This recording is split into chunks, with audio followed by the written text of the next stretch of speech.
not to catch. Distinguished members of the press, friends, ladies, and gentlemen. The Philippines chairmanship of ASEAN this year is doubtly significant, coinciding at a time when we mark the ASEAN's 50th anniversary. As we celebrate the Golden Jubilee of our regional grouping, we honor the founding fathers of ASEAN, their steadfast commitment of bringing an open, peaceful, stable, and prosperous region.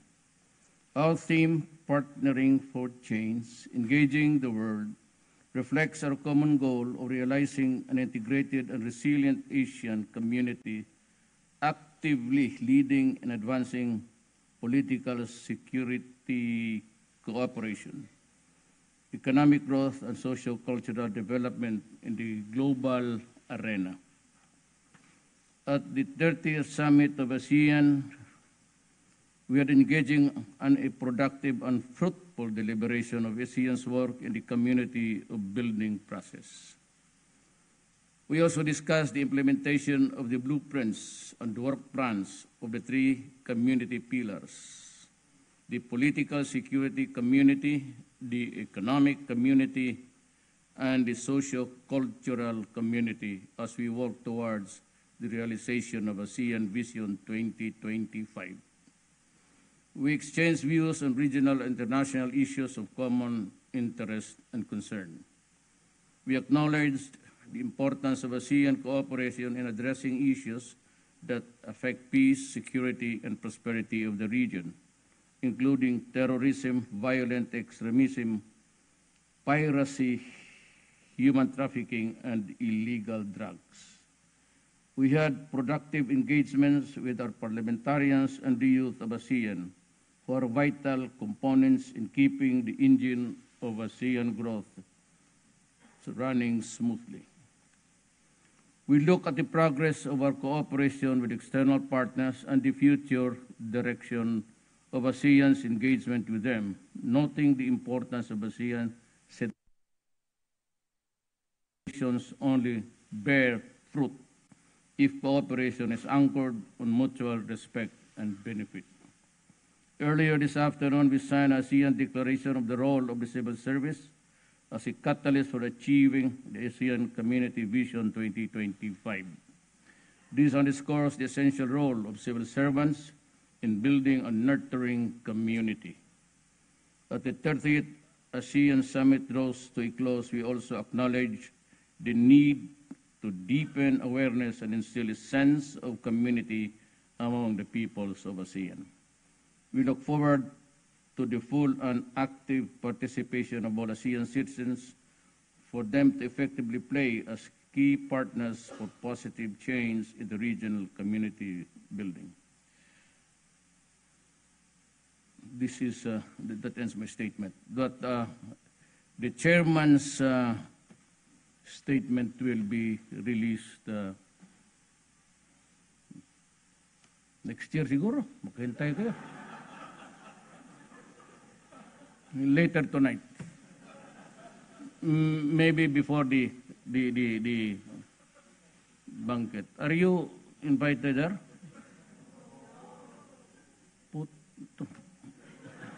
Bong. Paano sila? Ha? Sabi nga kayo mag-summit-summit kung wala kayong pera. You are invited. We can add tables and chairs there. Pirmahan na lang ni bungabong yun. I am now ready for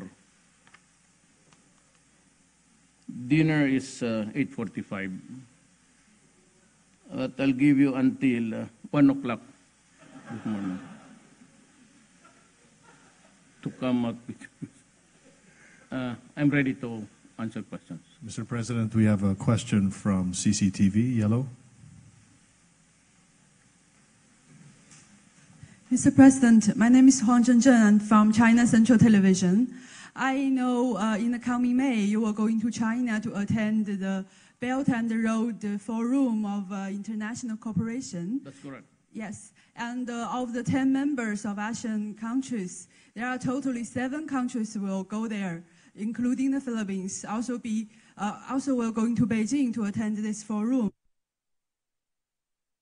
Opinion about the role of ASEAN countries in the One Belt One Road initiative, and Very what's the important because it starts here in Asia. It is an expanding theory of economics, I guess, of China. It is helping neighbors at the same time, broadening the market. That's, I guess it is, that's what it is. It cannot be other but economics. Nobody should enter into that kind of exercise, giving mostly grants, I should say, and even here in Metro Manila. We have been promised about 2 or 3 bridges for free, grants. That is before the coming One Belt, One Road conference. So I expect that I can not really get something out of it, but maybe more help to develop my country. And I would like to thank China through you. Thank you. Thank you so much, sir. We also have a question from Risa Suzuki of Kyodo News.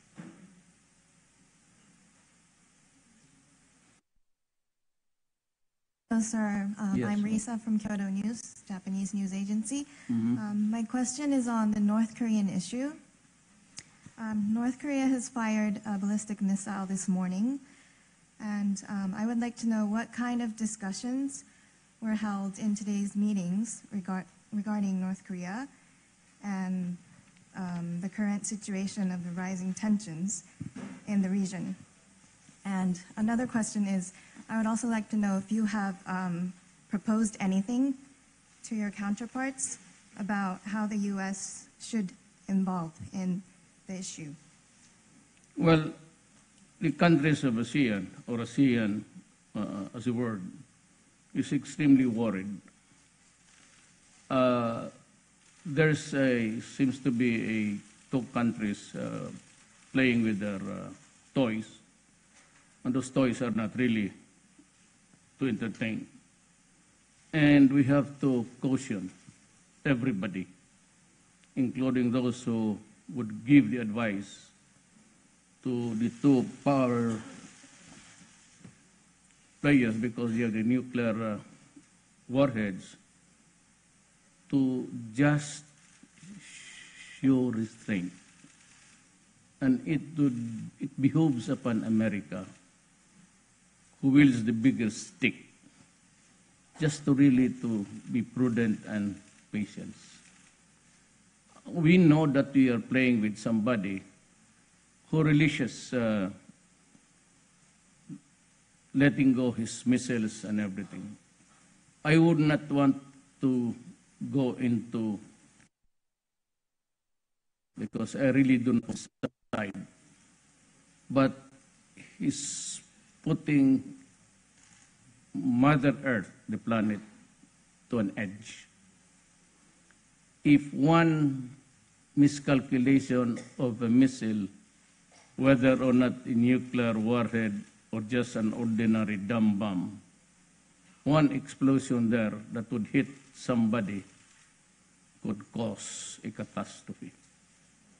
And it would really mean the first victim would be Asia and Southeast, the whole of the ASEAN countries and the rest. Because if those are really nuclear warheads, then it means the end of the world. So maybe I'd happy to see you in heaven. But that's about it. The region and the planet will become dry. Nothing will grow. And we will shrink little by little. Not maybe in height, but also in height. There will be hunger, agony, and everybody suffers. And only because two nations are playing with their dangerous toys. It behooves, I said, on America because it's a more responsible country. I'm sure President Trump by now must also have been is cautioning his military to just maybe hang on there and not to start something which they cannot control. So I'm expecting a call actually from President Trump tonight. And who am I to say that you should stop? But I would say just, Mr. President, please see to it that there is no war, because my region will suffer immensely. The first fallout would be us in Asia, very near, very dangerous. Everybody's worried. Nobody's clapping his hand. And I'm sure that if war breaks out in the Korean Peninsula, the imponderables of life is really, you cannot foresee, even project what will happen. Whether China would just stand idly, fold its hands, or Russia, China would come to the rescue, and Britain, France, America, and the rest, Japan, would also join the melee. I am as worried as you, really. We are on the edge, and while firing missiles, has been playing with that kind of thing, just let him take it as a, you know what squeaties is? The squeaties is that during festivals he treats his missus like that, and he enjoys it. It shows on the face that he enjoys. Let him, and I would just advise, no, not really advise, but I would just communicate to, and just let him play with this. Do not play into his hands. The guy simply wants to end. He's very happy. He's always smiling. But he really wants to finish everything. And they will drag us all down. So we will have a communique, a statement about the situation in the Korean Peninsula. Chairman's statement, I said I will release it tonight before the start of the war there in the Korean Peninsula at least. It will be released maybe on D-Day. You like war? Nobody wants it. Thank you, Risa. We'd like to give other reporters a chance to ask as well, and we have limited time. Joseph Morong of GMA 7.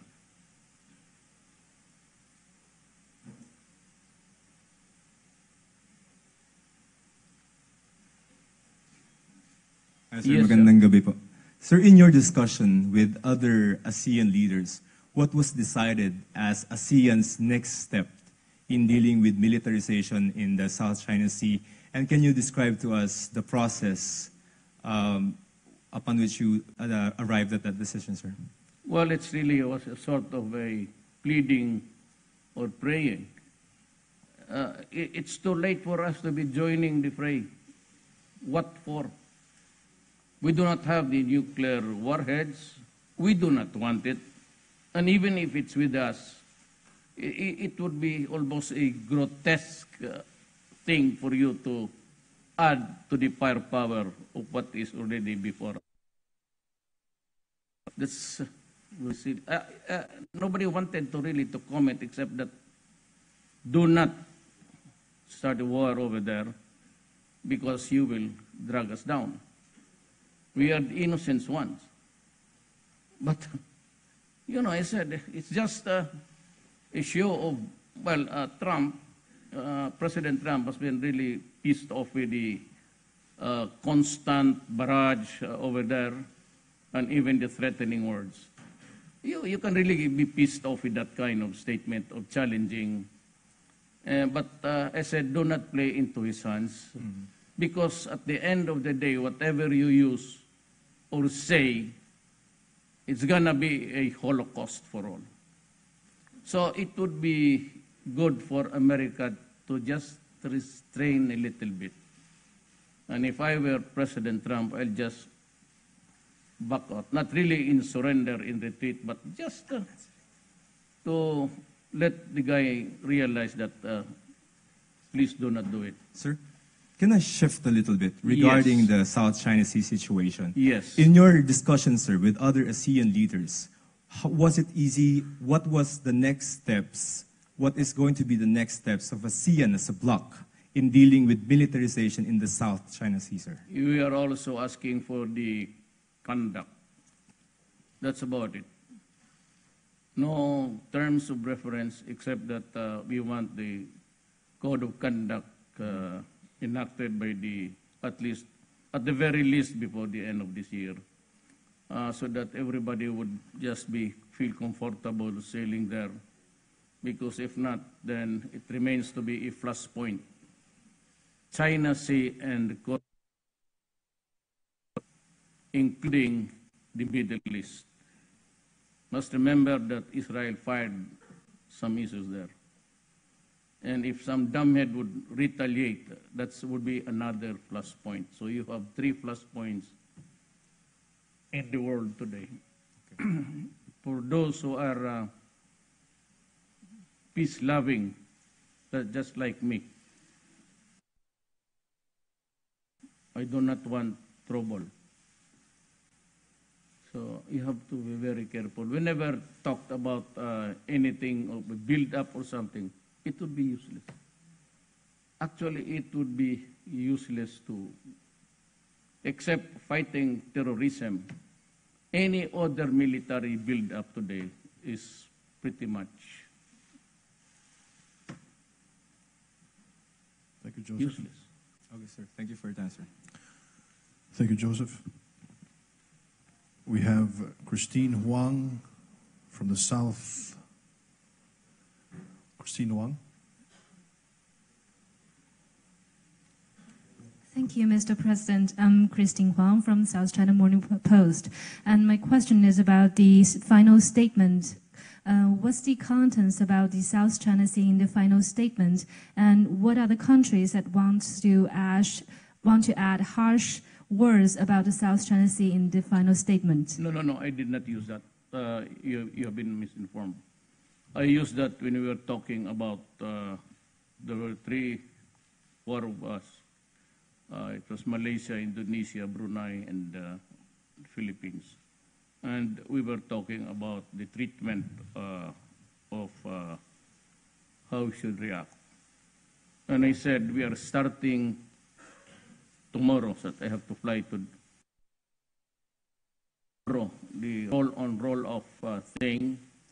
But in the final minutes, I was forced to stand up and say, we have to talk about the corollary or the armed component of this thing, because as it is, the Sulu, Sulawesi, and Malacca states have become dangerous. And we do not want any ship making the voyage maiden or a continuous thing to be there in the quagmire of kidnapping, hijacking, killing. And I said, we have forgotten to discuss the component of how to safeguard. And I said, let it be that I have told my Navy that we will be harsh in dealing with criminals. I've always adopted that word. And that was the word that I used during the presidential debates when I was asked how I would deal with terrorists. Same with the others. I will be harsh. Harsh is a shrinking or expanding word. Harsh.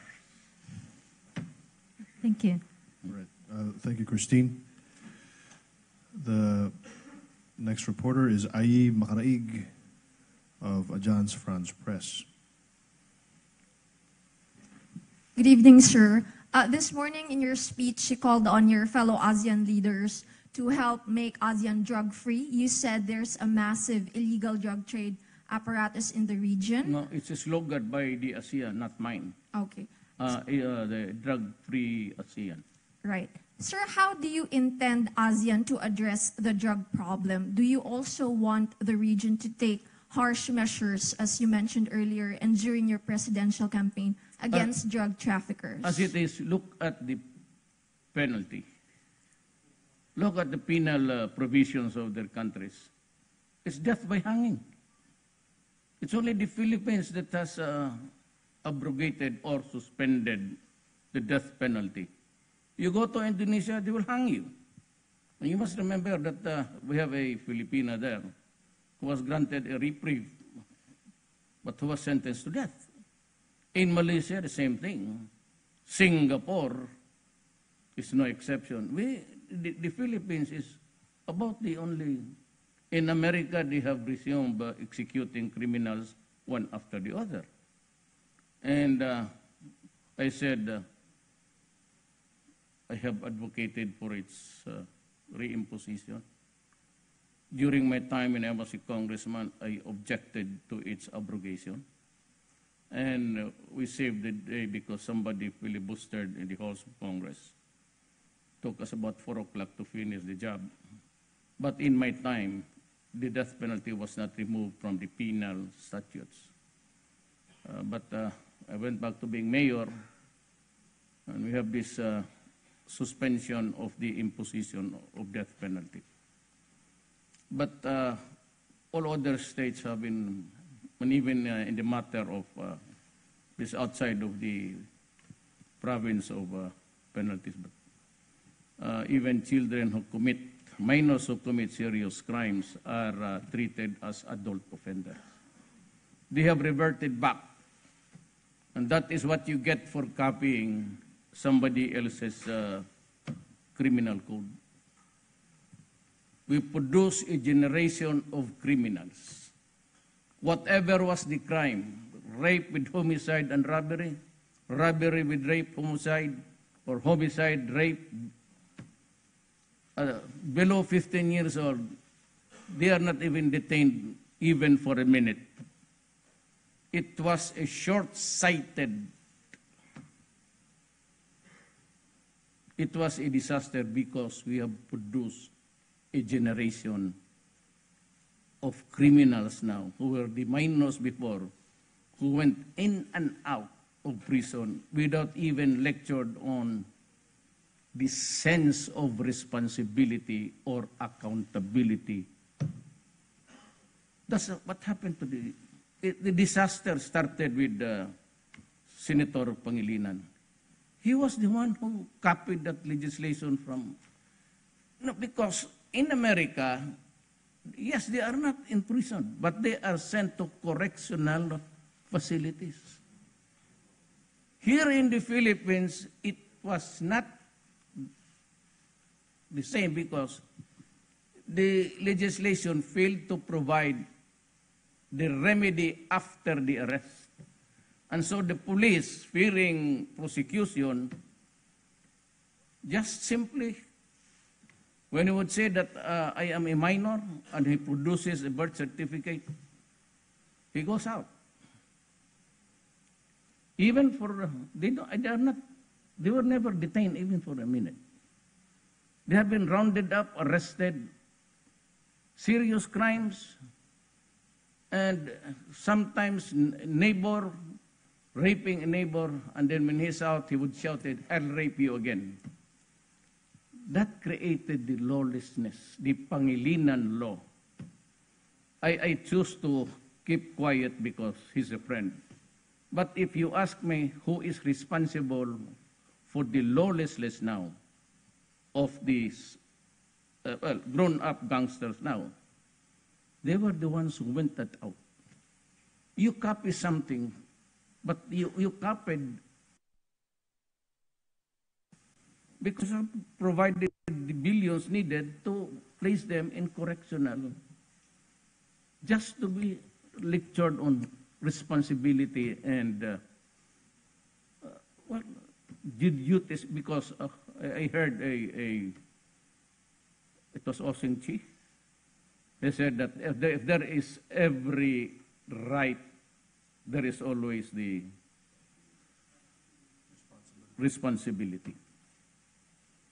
So if you are given the right to live by God, you have a responsibility not to other people's lives. Osing Ching, Su Ching of Myanmar. And she was very correct. When you have a right, you have a responsibility too. It's not just a right. You have a human rights, yes, correct. But that human right given to you must be used by you to preserve human right also. That's the long and short of her story. Thank you. Mr. President, we have 5 minutes and you will be hosting the dinner tonight, so we have to go. They can just go ahead and start the dinner. Really, I'm just picking everything along the way. We will not arrive there on time anyway. If we are late, just be late.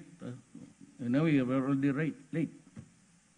It's the idiom in my dialect is, you're already wet, better take a bath. What's the use? That's why when you antagonize somebody, and it is happening to me, and they come pleading for talks, pwede ba arreglo? Sabi ko, what's the point? Basa na ako, maliligo na tayo. I'm all wet, so I might just well take a bath. Ganun yan eh. Yan ang sinasagot ko sa kanila ngayon. There are a lot of people saying that now let's talk, let's just forget. Let us and even ABS-CBN. Yeah. I don't know if it's so, but somebody posted in the internet that I do not owe ABS anything because what they did with my money. But they forgot that the Davao City Station gave us a letter with a corresponding check and saying that it is a reimbursement because you have a demandable. And it's check.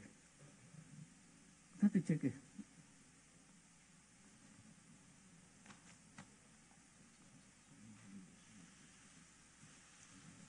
They're waiting. I said, let them start dinner. I like talking more than eating. I'm full. So, mag-umpisa lang sila. They cannot start eating. I do not want any, maybe somebody would need to eat now.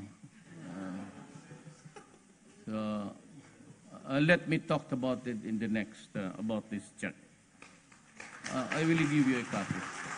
Okay? Thank you.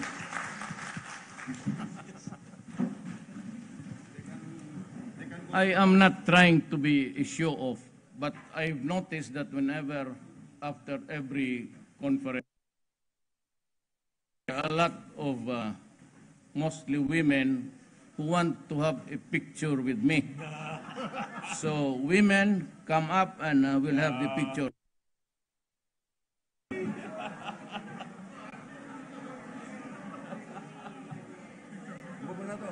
Halina. Let them, papasukin mo sila. Okay. Go. Teka na. Halika na.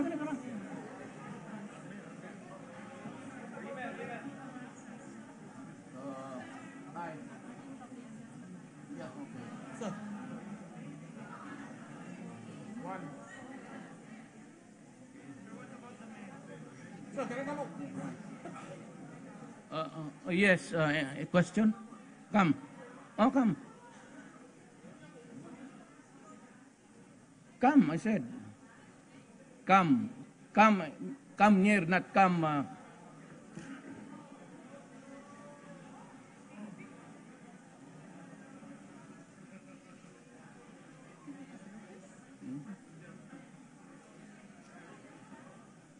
Thank you so much for taking my questions. And maybe we'll have another chance to talk together about the One Belt One Road Forum. Thank you. China is a friend. If we may, maybe kindly have everybody on stage for a photo with the president. Thank you. In the interest of time, can we just ask everyone to be on stage for one quick photo opportunity? Thank you.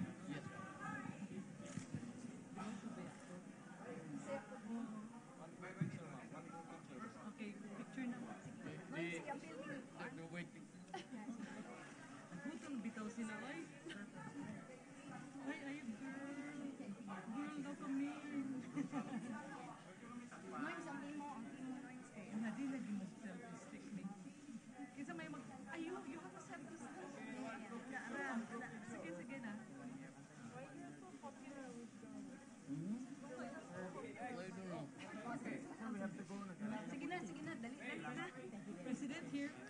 There. Thank you. Tama, tama. We're done. Ladies. Ma'am. Okay. Please.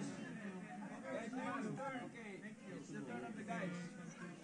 Okay, quick. Thank you. President.